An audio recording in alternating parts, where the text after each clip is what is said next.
గౌరవనీయురాలు honourable minister of home Shrimati Anitha garu, గౌరవనీయులు director general of police Shri Harish Kumar garu, గౌరవనీయులు chief secretary Vijayanand గారు, ఈరోజు ఈ కార్యక్రమానికి ఇచ్చేసిన అందరికీ నమస్కారాలు. ముందుగా పోలీస్ అమరవీరులకి నివాళులర్పిస్తున్నాను. వారి ఆత్మకు శాంతి కలగాలని భగవంతుణ్ణి మనస్ఫూర్తిగా కోరుకుంటున్నాను. 1959 అక్టోబర్ 21న లడక్ దగ్గర మన సిఆర్పిఎఫ్ దళాలు చైనా సైనికులపై వీరోచితంగా పోరాడి 10 మంది అమరులయ్యారు. వారిని స్మరించుకునేలా ప్రతి ఏటా అక్టోబర్ 21న పోలీస్ అమరవీరుల రోజుగా ఘనంగా జరుపుకుంటున్నాం. వారి త్యాగాలను, బలిదానాలను గుర్తు చేసుకుంటూ మనం అందరం కూడా స్ఫూర్తిని పొందుతున్నాం. ఈ సంవత్సరం దేశవ్యాప్తంగా విధి నిర్వహణలో 192 మంది పోలీసులు అమరులయ్యారు. వీరికి నివాళులర్పిస్తున్నాను. వారి ఆత్మకు శాంతి కలగాలని భగవంతుణ్ణి ప్రార్థిస్తున్నాను. ప్రజల రక్షణ కోసం ప్రాణాలు సైతం పణంగా పెడుతున్న పోలీసులంటే నాకు ఎప్పుడూ గౌరవం ఉంటుంది. మీరు చేసేది కేవలం ఉద్యోగం కాదు, మీరు చేసేది నిస్వార్థ సేవ, దేశం కోసం త్యాగం అని చెప్పి కూడా విజ్ఞప్తి చేస్తున్నాను. లా అండ్ ఆర్డర్, అభివృద్ధి, సమిక్షేమం, ఉపాధి, ఉద్యోగ అవకాశాలు, సుఖ సంతోషాలు, ప్రజలకు భద్రత, ఇవన్నీ కూడా ఒకదానిపైన ఒకటి ముడిపడి ఉన్న అంశాలు. సమాజంలో అలజడులుంటే పెట్టుబడులు రావు. అందుకే నేను ఎప్పుడూ లా అండ్ ఆర్డర్ పైన ఖచ్చితంగా ఉంటాను. No compromise on crime, zero crime మన లక్ష్యంగా పనిచేయాల్సిన అవసరం ఉంది. ఏవి పోలీసులు అంటే ఒక బ్రాండ్. ఫ్యాక్షనిజం, నక్సలిజం, కమ్యూనిజం, రౌడీయిజాన్ని అణిచివేయడంలో మీరు దేశంలోనే మంచి పేరు తెచ్చుకున్నారు. ప్రమాదం కావచ్చు, నేరం కావచ్చు, విపత్తు కావచ్చు, కరోనా లాంటి మహమ్మారి కావచ్చు, ముందుండి ప్రజల కోసం మొదటి అడుగు వేసేది పోలీసులే. మీ కుటుంబాలకు సమయం ఇవ్వరు, మీ పిల్లలతో గడపలేరు, ఎప్పుడు ఎటు పరిగెత్తాలో తెలియదు. పండగైనా, పబ్బం అయినా, ఎండ అయినా, పగలైనా, రాత్రి అయినా ప్రజల కోసం పరుగులు పెడతారు. ఎప్పుడు విధులకు వస్తారు. విధుల కోసం కుటుంబాన్ని వదిలి వస్తున్న మీకు, తమ సంతోషాలను త్యాగం చేసి మీకు సహకరిస్తున్న మీ కుటుంబ సభ్యులందరికీ శిరస్సు వంచి నమస్కారాలు తెలియజేస్తున్నా, సెల్యూట్ చేస్తున్నా. హెల్మెట్ ధరించమని ప్రచారం చేస్తారు. డ్రగ్ వద్దు బ్రో చాటి చెప్తారు. మద్యం తాగి బండి నడపవద్దని హితం పలుకుతారు. స్పీడ్ థ్రిల్స్ బట్ కిల్స్ అని కామెంట్ చేస్తారు. ఇవన్నీ ఎవరి కోసరం? ప్రజల కోసమే. మన కుటుంబ సభ్యులు ఎలా మన గురించి ఆలోచిస్తారో ఆ విధంగా ఆలోచించి మన రక్షణ కోసం అనునిత్యం రోడ్డు మీద ఉండే పనిచేసే వాళ్ళు పోలీస్ సోదరులు. అందుకే వారంటే నాకెంతో అభిమానం. పోలీసులంటే కఠినత్వంతో ఉంటారని అనుకుంటారు, కానీ మానవత్వంతో వ్యవహరించేది వాళ్లే. ఏలూరులో జరిగిన సంఘటనగా నాకు గుర్తుంది. ఒక మధ్యతరగతి మహిళ దివ్యాంగురైన తన కూతుర్ని రోజు స్కూల్లో డ్రాప్ చేసి రావడం కోసం కష్టపడి ఒక బైక్ కొనుక్కుంది. కానీ ఎవరో ఆ బైక్ దొంగతనం చేశారు. దీంతో బిడ్డను స్కూలుకు పంపలేక ఆ తల్లి ఎంతో ఆవేదన చెందింది. ఏలూరు పోలీసులు కష్టపడి ఆ దొంగను పట్టుకుని బైక్ తిరిగి ఆమెకి ఇచ్చారు. అప్పుడు ఆ తల్లి ఆనందం చూడాలి. అది నిజమైన పోలీస్ అంటే, అదే నిజమైన మానవత్వం. మొన్న విజయవాడలో పేద పిల్లలు చెప్పులు లేకుండా వెళుతుంటే అక్కడ చూసిన Penamaluru police station head constable Venkataratnam గారు పిల్లలకు అక్కడికక్కడ చెప్పులు కొనిపెట్టి పంపారు. నేను చెప్పేటి మాత్రం కొన్ని ఉదాహరణలే. ఇలా ప్రతి జిల్లాలో ప్రతి స్టేషన్లో ప్రజల ఆస్తులు కాపాడాలని తపన పడే సిబ్బంది ఉన్నారు. మానవత్వంతో స్పందించే పోలీస్ అధికారులు కూడా ఉన్నారు. నేడు నేరాల తీరు మారుతా ఉంది. క్రిమినల్స్ బాగా అప్డేట్ అవుతున్నారు. మరి వారి ఆట కట్టించాలంటే మీలో మరింత అప్డేట్ వర్షన్ ఉండాలి. అందుకే సాంకేతికంగా పోలీస్ శాఖను బలోపేతం చేస్తున్నాం.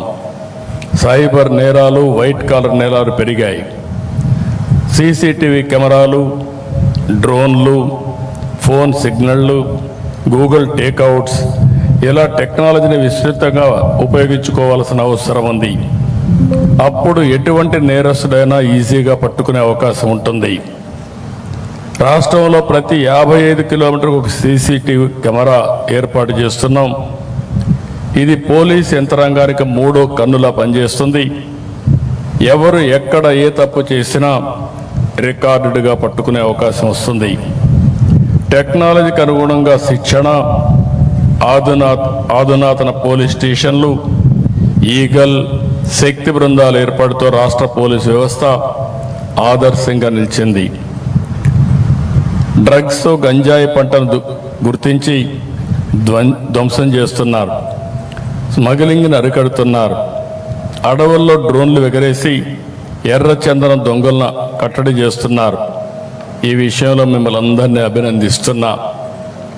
ఈ ప్రిమిసెస్ చూస్తే నేను దగ్గర 16 సంవత్సరాలుగా ఈ ఫంక్షన్కి వస్తున్నాను. ఒకప్పుడు గోషా మహల్కి వెళ్ళేవాళ్ళం. ఈరోజు ఈ ప్రిమిసెస్కి నేను వస్తున్నాను. నేను ఆ రోజు ముఖ్యమంత్రి అవుతానే ఆలోచించింది, ఎక్కడ పోలీస్ డీజీపీ ఆఫీస్ ఉండాలి, అన్నీ ఉండాలని ఆలోచిస్తే నాకు ఆ రోజు కనపడ్డటువంటి ఏకైక ప్రదేశం ఈ సుందరమైన ప్రదేశం.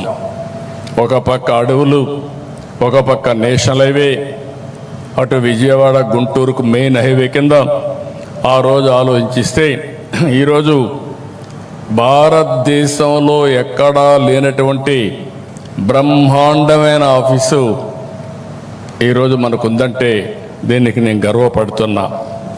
పోయినసారి వచ్చినప్పుడు చూశాను, ఇక్కడ మెమోరియల్ తాత్కాలికంగా ఉంది. ఆ రోజు డీజీ గారికి చెప్పాం, ఈరోజు శాశ్వతమైన మెమోరియల్ తయారు చేసి ప్రతి సంవత్సరం నివాళులర్పిస్తున్నామంటే నాకెంతో గర్వకారణంగా ఉంది.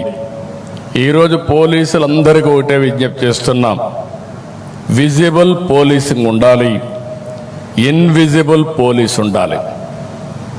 ఎప్పుడు కూడా సమర్థవంతంగా మనం పనిచేయాలంటే మనం కూడా ఎక్కడికక్కడ లేటెస్ట్ టెక్నాలజీ కానీ, ప్రజల మూడు కానీ,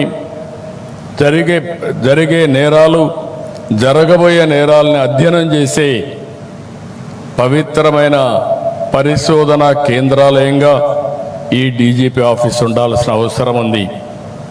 మనుషుల్లో యాస్పిరేషన్స్ పెరుగుతున్నాయి. టెక్నాలజీ రోజు రోజుకు బ్రేక్ త్రూస్ వస్తున్నాయి. మనకంటే క్రిమినల్స్ అందరూ కూడా ఎప్పటికప్పుడు అప్డేట్ చేసుకుని, నేరస్తులు కూడా ఈరోజు మీరు చూస్తే చాలా వరకు ఇంటెలిజెంట్ క్రైమ్స్ చేసే పరిస్థితికి వస్తున్నారు. అలాంటి క్రైమ్స్ చేసినప్పుడు వాళ్ళకంటే మనం ఒక అడుగు ముందుంటే తప్ప వాళ్ళని కట్టడి చేయలేమని చెప్పి కూడా నేను మీకు తెలియజేస్తున్నా. ఒకప్పుడు మీరు చూస్తే సిద్ధాంతాల పరంగా ముందుకు పోయేవారు, అదే నక్సలిజం. కొంతమంది స్వార్థం కోసం కమ్యూనలిజం చేసేవారు, ఎక్కడికక్కడ కులాల మధ్య మతాల మధ్య రెచ్చగొట్టేవారు. ఇంకో పక్క మీరు చూస్తే ఆధిపత్యం కోసం ముఠా నాయకత్వాన్ని ఏర్పాటు చేసేవారు. ఇంకో పక్క డబ్బుల కోసం రౌడీజం చేసి అది ముఠాలుగా తయారై ఓసారి ఇంటర్నేషనల్ ముఠాలుగా కూడా తయారయ్యే పరిస్థితికి వచ్చారు. ఇవన్నీ తుదముట్టించాలంటే పోలీసు వ్యవస్థ సమర్థవంతంగా ఉండాలి. పోలీస్ అంటే భయం ఉండాలి. ఎక్కడికక్కడ ఒక డెమాన్స్ట్రేటివ్గా మనం యాక్ట్ చేయగలిగితే దానిపైన నేరాలు ఆటోమేటిక్గా తగ్గే పరిస్థితి వస్తాయి. అట్లా కాకుండా మనం లీనియంట్గా ఉంటే దానివల్ల ప్రతి ఒక్కరు ఆసరాగా తీసుకొని ఒక నేరమే కాదు నేరాల మయం చేసే పరిస్థితి వస్తుందని చెప్పి కూడా నేను మీకు తెలియజేస్తున్నా.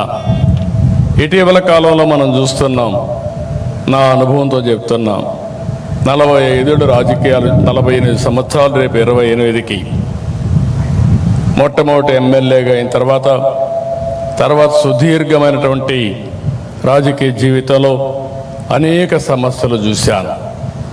నేను మొదటి నుంచి కూడా ఒకటే ఆలోచిస్తున్నాను, law and order utmost important.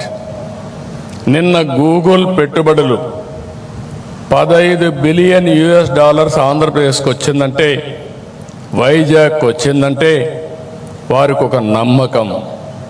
ఈ రాష్ట్రంలో లా అండ్ ఆర్డర్ ఉంటుంది, ఈ రాష్ట్రంలో అభివృద్ధి జరుగుతుంది, వారు పెట్టే పెట్టుబడులకు సేఫ్టీ ఉంటుందనే ఉద్దేశంతో అతిపెద్ద పెట్టుబడి ఆర్థిక సంస్కరణలు వచ్చిన తర్వాత మొట్టమొదటిసారిగా $15 billion data centre, artificial intelligence ఖర్చు పెట్టే పరిస్థితికి వస్తున్నారు.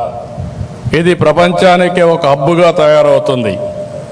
ఒకప్పుడు హైదరాబాద్లో ఐటెక్ సిటీ, ఐటీతో ప్రారంభించిన నేను ఈరోజు ఆర్టిఫిషియల్ ఇంటెలిజెన్స్, అదే మరిగా డేటా సెంటర్తో గూగుల్తో విశాఖపట్నం ముందుకు పోయే పరిస్థితి వచ్చింది. ఇవన్నీ ఒక ఎత్తు అయితే, సమాజంలో అశాంతి సృష్టించడానికి కొన్ని రాజకీయ ముసుగులో కూడా కొత్త నేరాలు చేసే పరిస్థితికి వస్తున్నారు. నాకెప్పుడూ భయం లేదు. మీ అందరికీ తెలుసు, మీరందరూ త్యాగాలు చేస్తున్నారు. మీరు చేసిన త్యాగాల్లో ముందున్న వ్యక్తి నేను. నా మీద నేను ఎప్పుడు కూడా ఎవరిని కూడా నా జీవితంలో ఎప్పుడు కేసు కూడా పెట్టించుకోలేదు. కానీ రాష్ట్రంలో లా అండ్ ఆర్డర్ మెయింటైన్ చేయాలి, ప్రజలకు భద్రత కల్పించాలి, ఎట్టి పరిస్థితుల్లో ఉపేక్షించకూడదని రాజీ లేని పోరాటం చేశాను. దాని ఫలితమే 2023లో నా మీద 23 క్లేమోర్ మైన్స్ బ్లాస్ట్ చేసే పరిస్థితికి వచ్చారు. అయినా కూడా నేను భయపడలేదు. ప్రాణం అనేది తాత్కాలికం, మనం చేసే పనులు అనేది శాశ్వతం. అలాంటి పనులు చేస్తున్న పోలీసు వ్యవస్థని మరొక్కసారి అభినందిస్తున్నా. అయితే ఈరోజు ఎందుకు ఈ మాట చెప్తున్నానంటే, ఓసారి ఒక దొంగ, ఒక క్రిమినల్, ఒక డెకాయిట్ కొన్ని ప్రాంతాలకే పరిమితం అవుతూ ఉంటారు. కానీ ఈ రాజకీయ కుట్ర అయితే చేసేవాళ్ళు చూస్తే ఫేక్ ప్రచారాలు చేయడం, ప్రజల్ని ఎక్కడికక్కడ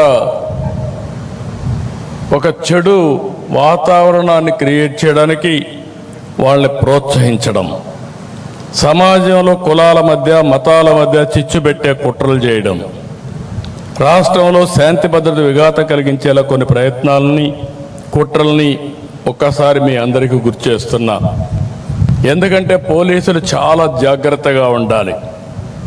నేను చూశాను పాస్టర్ ప్రవీణ్ మరణం, ఒక సిస్టమేటిక్గా చేసే పరిస్థితికి వచ్చారు.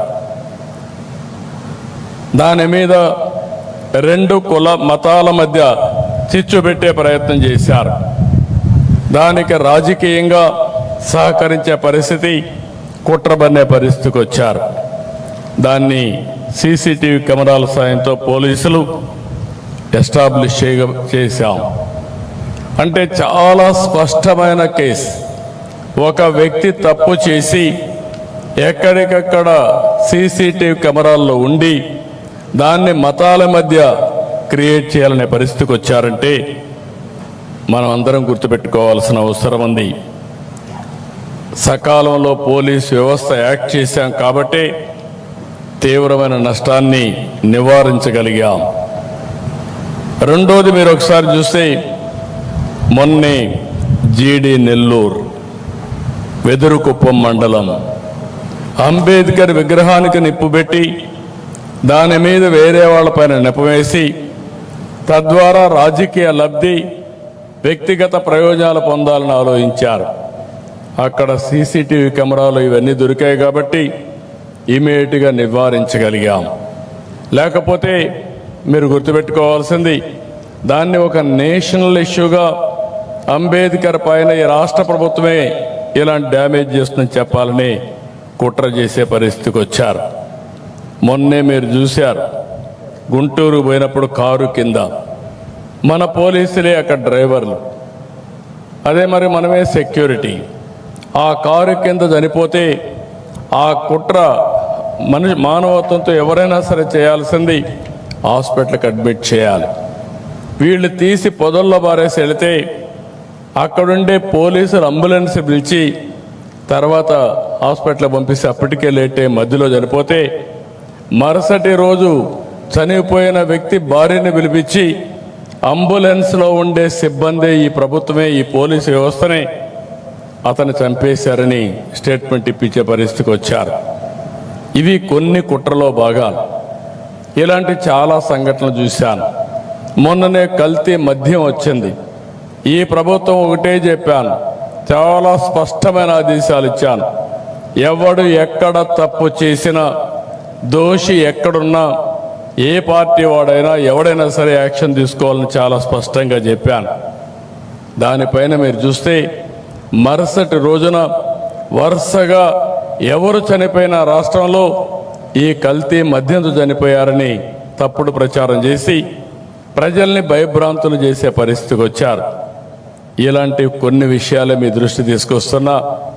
అందుకే పోలీసు వ్యవస్థ జాగ్రత్తగా ఉండాలి, అప్రమత్తంగా ఉండాలి. అప్పుడే ఇలాంటి ఆటలు మనం అరికట్టే పరిస్థితి వస్తుంది. సోషల్ మీడియా ఇంకొక పెద్ద ఛాలెంజ్. ఒకప్పుడు ప్రింట్ మీడియానే ఉండేది, అంత మునుపైతే ఆల్ ఇండియా రేడియోనే ఉండేది. తర్వాత ప్రింట్ మీడియా వచ్చింది, తర్వాత ఎలక్ట్రానిక్ మీడియా వచ్చింది, ఈరోజు సోషల్ మీడియా వచ్చింది. సోషల్ మీడియాకు ఆడిటర్స్ లేరు, ఎడిటర్ లేడు. వాళ్ళు ఏదనుకుంటే అది పెట్టేసి వ్యక్తిగత హననానికి పాల్పడే పరిస్థితికి వస్తున్నారు. అలాంటి సందర్భంలో వచ్చినప్పుడు ఇది ఒక కొత్త ఛాలెంజ్గా మనం తీసుకోవాల్సిన అవసరం ఉంది. ఎంతోమంది నేను చూస్తున్నాను, చాలా బాధపడుతున్నారు, కుమిలిపోతున్నారు. అలాంటి పరిస్థితులు కూడా వస్తున్నాయి. ఇలాంటి కొత్త ట్రెండ్స్ వచ్చినప్పుడు పోలీసు వ్యవస్థ కూడా అలాంటి కొత్త ట్రెండ్లు అరికట్టడానికి ఎక్కడికక్కడ మనం చొరవ తీసుకోవాలి, మనం ముందుకు పోవాల్సిన అవసరం ఉందని చెప్పి కూడా నేను మీకు తెలియజేస్తున్నా. అందుకే ఈరోజు మిమ్మల్ని అందరినీ నేను కోరేది, పోలీసులకు పూర్తి స్వేచ్ఛనిచ్చాం. మీరు కఠినంగా ఉండండి.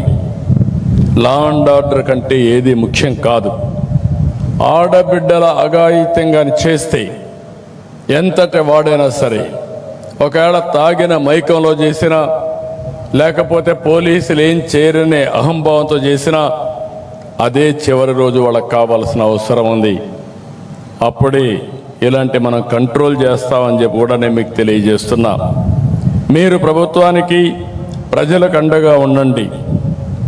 మేము మీకు, మీ కుటుంబాలకు మద్దతుగా నిలుస్తాం. మీ కుటుంబ సభ్యుల వైద్య సేవకు మీకోసం 16 నెలల్లో 33 కోట్ల రూపాయలు ఖర్చు పెట్టాం. గ్రూప్ పర్సనల్ యాక్సిడెంట్ ఇన్సూరెన్స్ గత ప్రభుత్వం నిలిపేస్తే మళ్ళీ దాన్ని పునరుద్ధరించాం. కానిస్టేబుల్ నుంచి డీజీపీ వరకు ప్రతి ఒక్కరికి 20 లక్షల నుంచి 45 లక్షల వరకు ఉచిత బీమా కవరేజ్ ఇస్తున్నాం. మరణించిన 171 మంది పోలీసులకు బీమా కింద 23 కోట్లు అందించాం. 2266 మంది పోలీస్ పిల్లలకు మెరిట్ మెమోరియల్ స్కాలర్షిప్ల కోసం 5 కోట్లు ఇచ్చాం. రాష్ట్రంలోని 22 పోలీస్ క్యాంటీన్లకు 4,70,00,000 రూపాయలు మంజూరు చేశాం. గత ఏడాదిగా ట్రావెల్ అలయన్స్ కానీ, surrender leaves, additional surrender leaves, ఇంకా ఇతర బిల్లులు చెల్లించేందుకు 320 కోట్లు కేటాయించాం. త్వరలో హోంగార్డులకు ఉచిత ఆరోగ్య బీమా, పోలీసు కుటుంబాలకు 30 లక్షల వరకు super top of health insurance కల్పించే ప్రయత్నం చేస్తున్నాం. ప్రభుత్వ ఉద్యోగుల పట్ల సానుకూలంగా ఉన్నాం. మీ అందరికీ తెలుసు 1924 రాష్ట్రంలో ఒక విధ్వంసం జరిగింది. అన్ని వ్యవస్థలు పతనావస్థకు వచ్చాయి. ఆ రోజు ఎన్డీఏ మేము ఒకటే హామీ ఇచ్చాం, మళ్ళీ రాష్ట్రాన్ని పునర్నిర్మాణం చేస్తామని చెప్పి ముందుకొచ్చాం. 16 నెలలైంది. అన్ని వ్యవస్థల్ని ఎక్కడికక్కడ రీఆర్గనైజ్ చేస్తూ ఆ వ్యవస్థల్ని మళ్ళీ ట్రాక్లో పెట్టే పరిస్థితి తీసుకొచ్చాం. నిన్ననే దీపావళి కానుక కింద ప్రభుత్వ ఉద్యోగులందరికీ ఒక డిఏ ఇచ్చాం. అదే సమయంలో పోలీసులకు మాత్రం డిఏని ఇవ్వడమే కాకుండా సరెండర్ లీవ్ని 2 విడతలుగా నవంబర్, జనవరిలో మీకు చెల్లించే ఏర్పాటు చేశామని చెప్పి కూడా నేను మీకు తెలియజేస్తున్నా. పోలీస్ వ్యవస్థను అన్ని విధాలా బలోపేతం చేస్తాం. 6100 మంది కానిస్టేబుల్ నియామకం చేశాం. త్వరలోనే వారంతా నిధుల్లో చేరతారు. ఇంకొక పక్కన శాఖాపరమైనటువంటి పదోన్నతులు సకాలంలో వచ్చేలా అన్ని చర్యలు తీసుకుంటాం.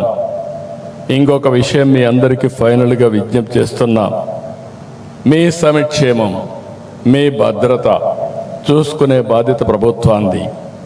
కానీ ఈరోజు రాష్ట్రంలో అన్ని వర్గాలు బాగుండాలంటే నేను ఒకటే ఆలోచిస్తున్నాను. 2047కి ప్రపంచంలో నెంబర్ 1 ఆర్థిక వ్యవస్థగా భారతదేశం ఉంటుంది. అదే సమయంలో ఆంధ్ర రాష్ట్రం భారతదేశంలో నెంబర్ 1గా చేసుకునే బాధ్యత మన పైన ఉంది. అదే హెల్తీ, వెల్తీ, హ్యాపీ సొసైటీ.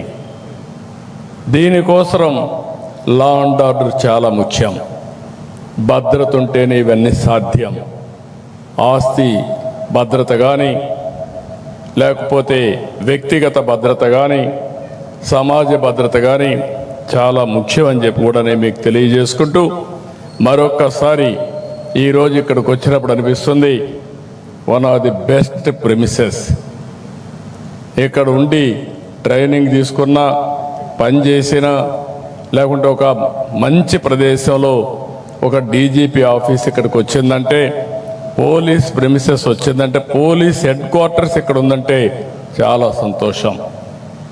అయితే ఇలాంటి బ్రహ్మాండమైన ప్రదేశంలో ఆధునీకరణతో మీరు ముందుకు పోవాల్సిన అవసరం ఉంది. ఒకప్పుడు నేను మిమ్మల్ని అందరినీ శారీరకంగా కూడా బాగా తయారు చేసుకుంటూ, మీరు ఒకసారి చూస్తే నూతనమైన పాలసీలను తీసుకొచ్చినప్పుడు గ్రే హౌండ్స్ కానీ ఇలాంటి వ్యవస్థల్ని చాలా పటిష్టంగా తయారు చేశాం. ఎవరైనా సరే రౌడీ అనేవాడు మన గ్రే హౌండ్స్ చూస్తే భయపడే పరిస్థితి తీసుకొచ్చాం. ఎవరైనా యాంటీ సోషల్ ఎలిమెంట్స్ ఉంటే అలాంటి వారందరూ కూడా గుండెల్లో రైళ్లు పరిగెత్తించే పరిస్థితి తీసుకొచ్చాం. ఈరోజు మనం ఆలోచించాల్సింది, భారతదేశంలోనే ఏది జరిగినా ఆంధ్రప్రదేశ్తో ప్రారంభమవుతుంది. అలాంటి ఆంధ్రప్రదేశ్ రాష్ట్రంలో మిమ్మల్ని అందరినీ నేను కోరేది, టెక్నాలజీలో ముందుకుండాలి. సైబర్ సెక్యూరిటీ, సైబర్ నేరాలు చేయాలంటే భయపడే పరిస్థితి రావాలి. సంఘ విద్రోహ శక్తుల పట్ల అప్రమత్తంగా ఉండడమే కాదు, గుండెల్లో రైళ్లు పరిగెత్తించే పరిస్థితి పోలీసు వ్యవస్థ ఉండాల్సిందిగా కోరుకుంటూ, మీరు ఇవి చేయండి.